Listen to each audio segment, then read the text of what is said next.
Hey everybody, what's up? Welcome back to Let's Play .hack.gu Volume 2. This is some type of artist, and last time I think Sakaki betrayed us.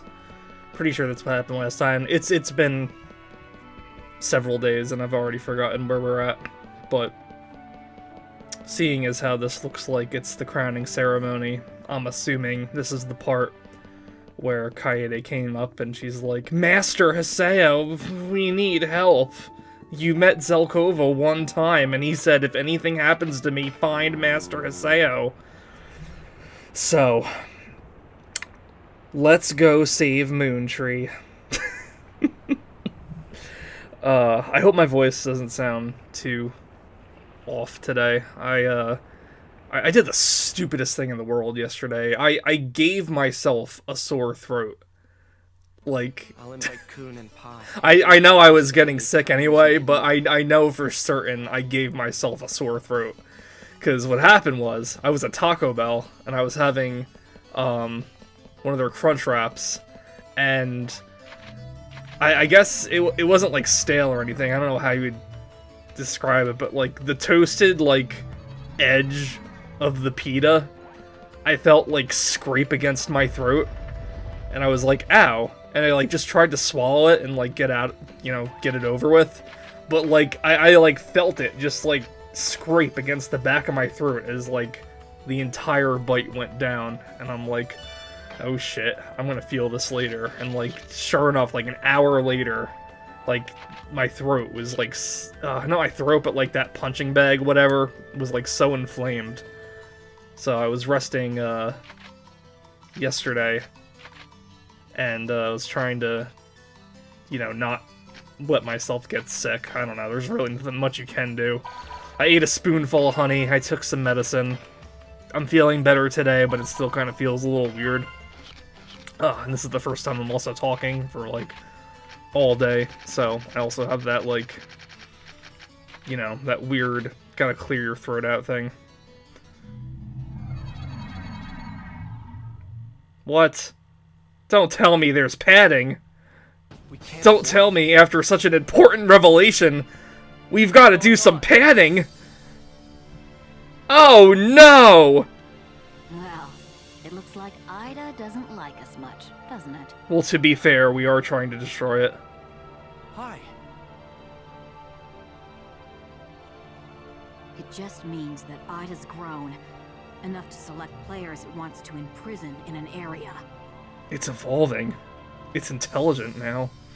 You're kidding. Right now, Moontree's headquarters has been turned into a small-scale Ida server. Oh no! And unlike last time, where it merely picked players at random, now, it's choosing specific players, according to its own will. Oh no! Choosing players? For what? What does it want from them? Does Sakaki know? According to Master Yada, the last Ida server was only to observe. And this one is to experiment. Ew! Experiment on what? I feel so Us? dirty. Ida has interacted with the epitaphs in a variety of ways. Attaching to me and making my epitaph go berserk. Controlling Endrance and observing people. So are you saying, like, Endrance, that wasn't his personality, and that's why it's so absorbing different epitaph, in this game? growing in strength and creating the Ida server. It is clear from these events that Ida possesses an interest in the epitaphs. Well, Ida desires the epitaph. kind of feels like Ida has just an interest in people in general. In fact, wasn't that something that Ida said? Isn't that something that Yada said, like, a while ago? Or maybe he will say it in the future. I don't know. Taking back Adelaide's. So he had an interest in epitaphs, and why is he, like, trapping all of the regular Moontree people? Yes. If we don't do something soon, Adelaide might just get swallowed up, player and all. But epitaph users have at least some resistance to Ida, don't they? That's what Pi kept saying. So then, Have you forgotten? She hasn't yet opened her eyes as an epitaph user. Of course. That would make Adderley the perfect target for Ida. Damn it. We have to hurry. Assail. Yes. You got something when we escaped from the Ida server, didn't you?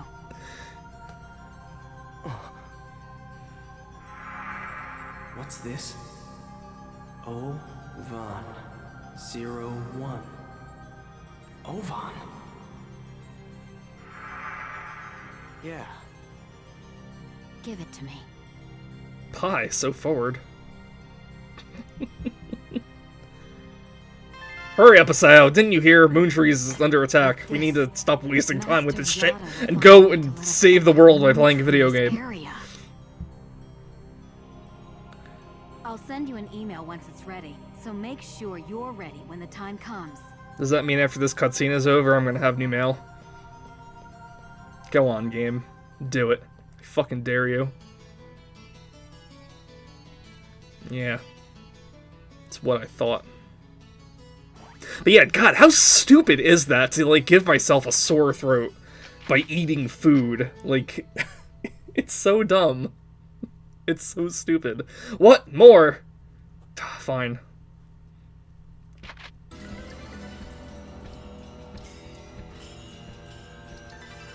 God, have I ever mentioned how much I hate this room? This giant gray room with literally nothing in it. If this is, like, supposed to be, like, the master observation room, then why aren't there, like, computer monitors on, like, all the time? They're there. We see them in, like, cutscenes, so it's like, why is it every time we're here, it's just, like, this giant, empty, boring, dull as dirt, annoying music room with, like, a rug and a dude in it. Master Yoda. And look, it's just like a square doorway for, like, an entrance. It's like... Begin the analysis. Once we have made a copy of the key.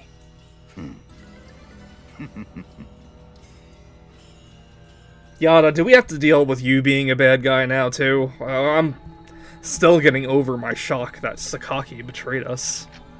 Ooh, official forum stuff. We don't hear this too much. What's going on? Moontree. What's up with that guild? It looks like something really big is going on. The whole coup d'etat led by a second units leader sounds like something out of an anime. This whole game is something out of an anime, dude. There have been all sorts of bad rumors for a while now. Things like the second unit leader was the one who was really controlling the guild, or that most of the guild members didn't take their guild master seriously, or that the Sakaki followers were building up power for a coup d'etat, but I never would have thought they would actually do it. I still have trouble believing it. If I remember right, Zelkova followers are Zelkova and Kaede, Sakaki followers are everybody else, and neutral is Nala. I think this is how it was. No matter how you look at it, the Sakaki followers have the advantage. They just might pull this off. I tried to go to Moontree's headquarters when I heard that its members were fighting amongst themselves, but my guest key wouldn't work and they wouldn't let me warp. An acquaintance of mine didn't respond when I whispered to them either. I wonder what's going on in there. I know people from Moontree that post here. I wonder if they're fighting in there too. I'm a little worried about them. After all that time they spent pissing off other players by trying to push their own brand of justice on everyone, they go and PK each other over guild politics. What a bunch of hypocrites. I can't help but laugh. Ouch, Gorin. You really don't hold back, do you? Still, I fully understand where you're coming from. Did you know that Moontree always talks about prohibiting PKing, but that the real rule is to actually not PK unless provoked? Hell, the 7th unit leader is a former PKer himself. What a joke. I just saw Kaede in Makanu. It looked like she was hurrying off towards the harbor. Why would she be in a town where her guild is having a crisis? Really? Maybe she was running away. I get the feeling that this is pretty much it for Moontree. They'll probably disband just like Tan. It ends Tan, yeah, okay, so since we're having some padding time, I guess now is almost a good time. We'll start when we get the dungeon, but Tan was a major faction in Dot Hack Roots, which I have now finished rewatching for the first time in like 10 years. So I have some stuff to say about that. But the results for investigation show that there's a back door to the Moontree area, just like Indicate Lu. Basically, the front door may be inaccessible via a chaos gate, but transportation via a sign from another area is still possible. We already know the area's particulars, but the problem is that the sign there is closed. To warp there, we will need to hack the sign. To .hack sign, we will need a data seed that is compatible with the hack code. I have already given Pi instructions. Theta blah blah blah blah blah. I would like you to go to this area with Pi and gather data seeds from the Ida there. I expect good results, Haseo. So, that's what we're doing. So uptight. I'll say. Basically, he wants me to Did go you and see him investigate laugh the earlier? corroded area. That was hardly lolling, am I right? Neighboring vampire. So yeah, I finished .hack Roots. I have to say, I enjoyed .hack Roots a lot more than I thought I would. And I'm glad to say that. I'm glad to say that over the past few years, as I've been slowly trying to revisit some old shows, you know, past my anime prime, that I've been enjoying some of them. But, oh, wait, but before this, this 2-division champion has nothing to do with boxing. This champion fights in the popular game The World, in a section of the game called the Arena. A new charismatic player has been born. The Arena is a combat institution made up of 3 divisions. Players can fight in their whatever. Who cares about the rest of this? The point is, motherfucking God's gift himself, Haseo, made the actual news. Not like the game news, but the legit fucking world news because of his amazing victory in this online game. Isn't that something, folks? All the fucking shit going on in the world, and it's just, this is what we're going to cover.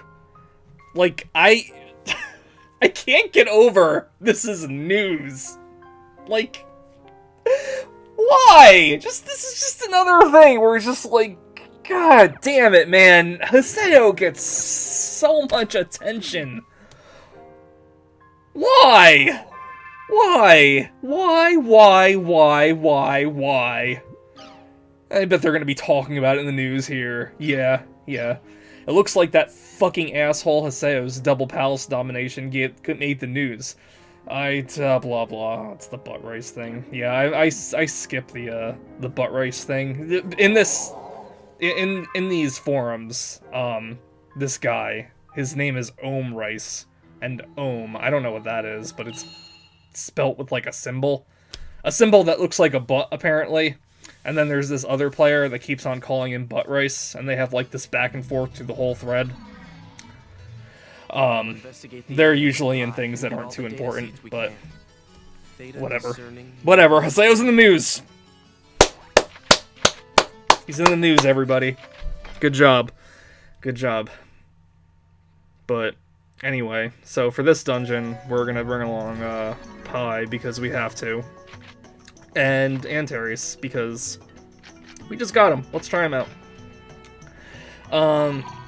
But anyway, yeah, so since Philo was introduced not too long ago, I kind of figured this is when, some stuff about Roots might start showing up a little more frequently in the games. They honestly don't, but I guess this is a good point to, like, just talk about .hack Roots since I've just finished it, and, you know, I'd rather just do that until, I feel like I'm gonna forget details and stuff in, like, a few more days, so part of the reason why I wanted to do this today was to get some thoughts down about .hack Roots.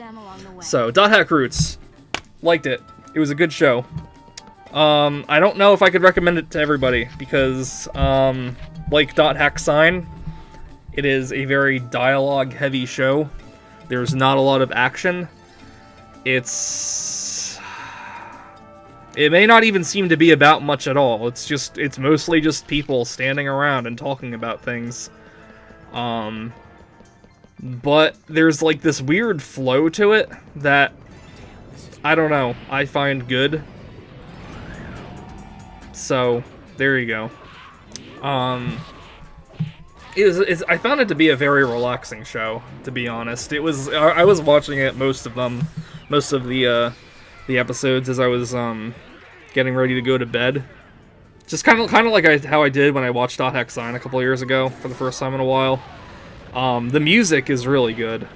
It's not done by Seesaw, like Dot Hack Sign was.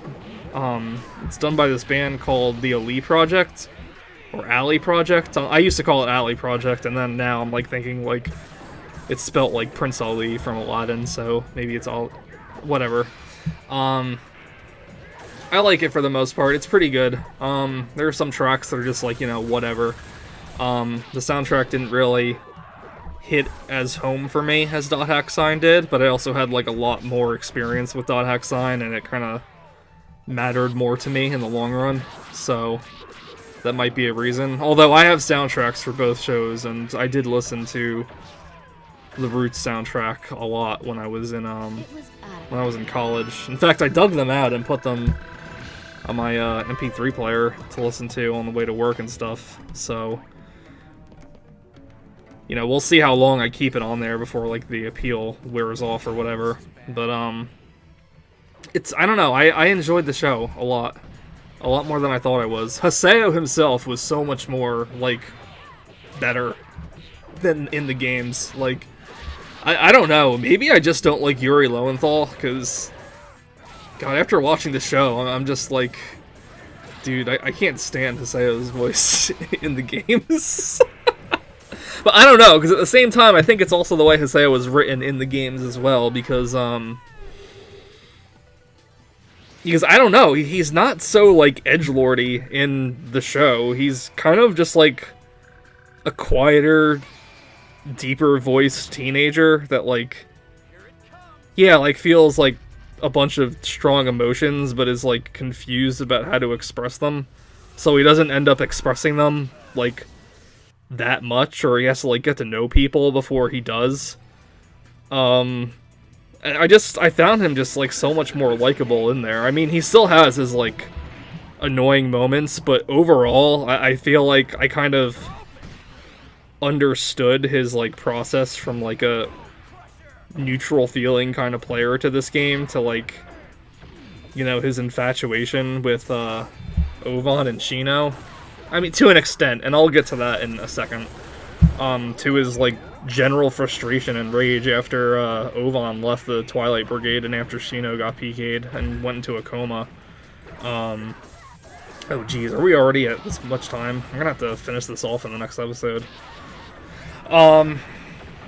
As for how Roots is relating to the game, honestly, I was a little disappointed, because I feel like the whole point of Dot Hack Roots is to kind of bridge that 8-month gap that's skipped in the games, which I was hoping was gonna deliver, like, a lot more into the relationship between Haseo and Ovan and Shino. But I mean, to be perfectly honest, it's not even there for the most part.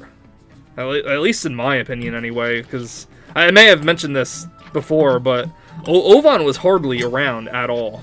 Like, in the show, like, period. Like, there's a cutscene in the game where Haseo mentions, like, I remember the good old days just hanging out and searching for the key of the Twilight with Shino and Ovan, and it's like, that never happened, like, at all. Ovan never did anything with the Twilight Brigade except for, like, the part where they think they're finding the key of the Twilight, and he, like, you know, joins them for it. All Ovan does is, like, stare at the waterfall in Arcade Helm and talk with Shino about Haseo, and like, that's it. That's all that he really does. Shino's, like, more or less, like, the leader of the Twilight Brigade. Ovan's just, like, a figurehead that never hangs out. And it's, like, actually a point of, like, contention in the show, too, because, like, it's a constant question that a lot of people keep bringing out. Haseo is like, where's Ovan in this? There's another member called Saki. He's kind of fed up with the Twilight Brigade at the beginning of the show as it is, because he feels like Ovan's just, like, stringing them along, and he doesn't have, like, the balls to, like, do anything with them. And, you know, the other girl in the brigade, Tabby, she's basically says, like, Shino, you're, like, the leader of this guild. So it's kind of frustrating, because it's like, I don't know, like, Haseo's rescued by Ovan, just like how he is in the beginning of the game, and I don't know, he just kind of becomes a little obsessed with knowing who he is. He goes around asking the different characters about him. He he gets mixed up with the Twilight Brigade eventually, just to honestly find out more about Ovan, but it's like, there's nothing inherently mysterious about him that would have compelled him to do so. I mean, Ovan basically just saves him, and then Haseo's like, I have to know who this guy is. So that's kind of disappointing. I didn't really feel like that was like a good explanation on things, like, at all. Not to mention this whole thing, this whole, like, thing for, like, the Twilight Brigade only exists for, like, half the show. It's, like, about 13 episodes, including Shino, and when Shino is PK'd. Now, granted, I think Haseo and Shino's relationship is kind of demonstrated a little bit better, but honestly, not by much. Like, you could tell, like, by a couple of comments other characters make that, you know, Haseo's got a crush on Shino, but, like, that's it. It's kind of just a crush. He's not, like, obsessed with her. He's not, like, visually liking her or anything like that.